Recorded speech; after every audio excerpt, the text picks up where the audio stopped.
ओम साई राम मित्रों, मैं पंडित राजेश शर्मा आपका स्वागत करता हूं। आज मैं आपके लिए पीपल वृक्ष के बारे में जानकारी लेकर आया हूं। आप जानते हैं कि पीपल, कृष्ण जी ने बोला है कि वृक्षों में मैं पीपल हूं, तो भगवान ने बोला है कि मैं उसमें वास करता हूं। और इसकी जड़ में बोला गया है कि ब्रह्मा जी का वास है, और इसके मध्य में विष्णु जी का, और इसके अग्र भाग में, आगे के भाग में भगवान शिव का। तो इसका मतलब सभी देवी देवताओं का वास माना गया है इसमें। और पितरों की पूजा के लिए, पितृ दोष के लिए, पितृ शांति के लिए पीपल की सेवा करना बहुत ही आवश्यक है। पीपल में भी पितरों का वास बोला गया है। जब भी अमावस्या आए, जब भी शनिवार हो, किसी भी दिन आप पीपल पर जल चढ़ाएं, पीपल पर दिया जलाएं, पीपल की परिक्रमा करें, तो हमें पितरों का दोष शांत होता है। आप जानते हैं कि पीपल हमें कितना बड़ा वृक्ष है, छाया कितनी देता है। जानवर भी इसके छाया में बैठते हैं, हाथी, गाय, बकरी वगैरह इसके पत्ते खाते हैं, भोजन है उनका। तो इसे काटना नहीं चाहिए। इसके आसपास काटना तो बहुत दूर की बात, हमें इसके आसपास मल मूत्र का त्याग भी बिल्कुल नहीं करना चाहिए, क्योंकि ये बहुत ही पाप माना गया है। और पीपल ही एक ऐसा वृक्ष है जो हमें 24 आवर्स ऑक्सीजन देता है। तो इसका मतलब पीपल हमारी धरती के लिए, पर्यावरण के लिए भी बहुत उपयोगी है, बहुत फ़ायदा देता है। तो हमें पीपल की सेवा जितनी हो सके हमें करनी चाहिए, चाहे हमारे ऊपर शनि का दोष हो, चाहे मंगल का दोष हो।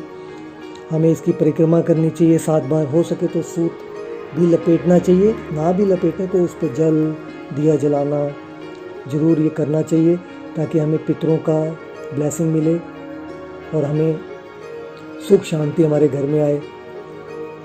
अब परिक्रमा करने से हमें क्या फ़ायदा मिलता है? क्योंकि ये पेड़ हमें ऑक्सीजन देता है, और जितने एरिया में परिक्रमा करते हैं वहाँ पर ऑक्सीजन लेवल ज़्यादा होता है। और जब परिक्रमा करते हैं तो हम ऑक्सीजन की इनटेक ज़्यादा हो जाता है, तो आपको तनाव कम हो जाता है, आध्यात्मिक की ओर बढ़ते हैं, मन आपका शांत होता है, खुश प्रसन्न रहते हैं, शांति मिलती है। तो इसका लॉजिक ये है कि हमें उसके पेड़ की परिक्रमा करने से ऑक्सीजन का भी इंटेक बढ़ जाता है। जैसे सोमवती अमावस आती है, सोमवार को जो अमावस आए, तो उस समय हमें ज़रूर इन पर दिया जलाना, जल चढ़ाना, परिक्रमा करना चाहिए, क्योंकि बड़ी शुभ मानी गई है। आपने देखा होगा महात्मा बुद्ध ने भी जब तपस्या की तो उन्होंने भी जो ज्ञान प्राप्ति हुई तो पीपल के नीचे बैठे थे। शंकराचार्य, भगवान शंकराचार्य और ना जाने कितने ऋषि मुनि, जब भी उनको ज्ञान की प्राप्ति हुई तो वो पीपल के पेड़ के नीचे बैठे थे और उन्हें वहीं से ज्ञान प्राप्त हुआ। तो इसका मतलब ये पेड़ हमें ज्ञान की ऑक्सीजन तो देता है, या ज्ञान की प्राप्ति के लिए भी मदद करता है। कितनी दवाएं बनती हैं, जो कि मैं आपको बताऊंगा किस तरह की दवाओं में ये हमें काम आता है। और अगर किसी को संतान की प्राप्ति नहीं होती, हमारे शास्त्रों में बोला गया है कि अगर पति प्राप्ति ना हो तो आप केले की पूजा करें, केले की सेवा करें। लेकिन अगर संतान की प्राप्ति नहीं होती तो आपको पीपल की सेवा करनी चाहिए, पीपल पर जल चढ़ाना चाहिए, पीपल पर दिया जलाना चाहिए, परिक्रमा करनी चाहिए, क्योंकि पीपल की सेवा करने से हमें शास्त्रों में लिखा है कि हमें संतान का सुख मिलता है। अगर घर में धन अभाव है, शोक है, रोग है, कलेश है, ना मतलब कामयाबी नहीं हो रही, किसी काम में आपकी ग्रोथ नहीं हो रही, घर में सुख शांति नहीं है, तो उपाय यही करें, परिक्रमा करें और उनकी पूजा करें, सेवा करें, तो आपके घर की सब चीज़ें ठीक होंगी। पितृदोष के लिए भी मैंने आपको बताया कि बहुत ज़रूरी है। शनिवार हो या शनिचरी अमावस, जिस दिन अमावस्या हो और शनिवार हो तो उसको बोलते हैं शनिचरी अमावस, उस दिन इनकी पूजा परिक्रमा करने से बहुत लाभ मिलता है। और हर अमावस को तो ज़रूर आपको पीपल की परिक्रमा, पीपल की पूजा, पीपल की सेवा करनी चाहिए, ताकि आपके पितृ आप पे प्रसन्न हों, आपको आशीर्वाद दें, ब्लेसिंग दें। कोई भी पितृ बाधाएं हो, दूर हो।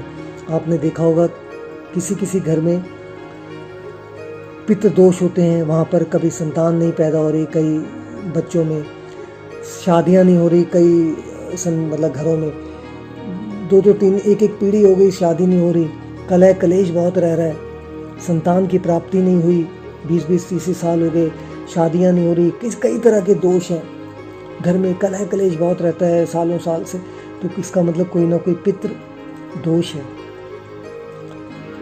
तो हमें बोला गया है हमारे शास्त्रों में कि अगर बहुत पितृ बाधाएं हों, पितृ दोष हों, तो आप 8 पीपल के पेड़ लें, उन्हें पौधों को बारिश के समय में, इस समय में तो बहुत जल्दी लग जाते हैं, तो आप बारिश के समय में 8 पीपल के पौधे अलग अलग जगह पर लगाएं और उनको थोड़ा सा परवरिश करें ताकि वो थोड़े ग्रो कर जाएं।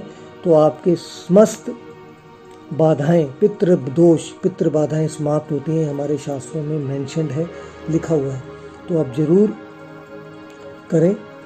आपके सभी ग्रह शांत होंगे, सभी दुख शांत होंगे। और अगर आपकी कोई घर की छत पर कहीं पेड़ निकला है पीपल का, तो वो अशुभ नहीं माना गया। आप उसे किसी से भी निकलवाएं और उसकी रिप्लेसमेंट में एक पेड़ पीपल का कहीं लगवा दें, लेकिन घर की छत पे आना, कहीं आना तो शुभ नहीं माना गया। आपके घर में कहीं भी आसपास भी पेड़ हो तो शुभ नहीं है, लेकिन आपके घर के अगर वेस्ट डायरेक्शन में किसी प्लॉट में कहीं ऐसी जगह पे पीछे बैक साइड में कहीं पेड़ है तो फिर भी इतना अशुभ नहीं है। तो संतान प्राप्ति के लिए जरूर जल चढ़ाएं, जरूर दिया जलाएं, परिक्रमा करें तो संतान का सुख मिलेगा। अगर आपको हनुमान जी कोई मंगल दोष है, कोई शनि दोष है, शनि के कष्ट हैं, साढ़सती है, ढैया है, शनि की महादशा है, तो आप जरूर उस पेड़ के पास उनके नीचे बैठें, हनुमान चालीसा जी के पाठ 7 बार पाठ करें या शनि चालीसा पढ़ें, हनुमान चालीसा पढ़ें, आपके समस्त दोष समाप्त होंगे। ये हमारा शास्त्रों में कहा गया है। और अगर कोई आपको दवाइयों के उससे मैं आपको बताना चाहूँगा, अगर किसी तरीके का भी आपको ब्लीडिंग है, नोज़ ब्लीडिंग है, पाइल्स में है, या किसी तरीके का भी आपको ब्लीडिंग होती है, तो आप उसके लिए इनके पीपल के पत्तों को तोड़ के उनका रस निकाल के मिश्री के साथ अगर लेंगे आप मिलाकर, तो आपको किसी तरीके का भी जो भी आपकी ब्लीडिंग रिलेटेड इशू है, या आपको पित्त ज़्यादा बनती है, पित्त बाइल ज़्यादा है, किस तरह से गर्मी ज़्यादा है, तो आपकी गर्मी को ख़त्म करता है। इवन मेंस्ट्रुअल साइकिल ज़्यादा डेज आती है, किसी तरीके का भी दोष है, तो आपको पीपल के पत्तों का रस और ये आपकी मिश्री मिलाकर आप उसको लेंगे तो आपके किसी तरीके के भी ब्लीडिंग्स को ये दूर करता है।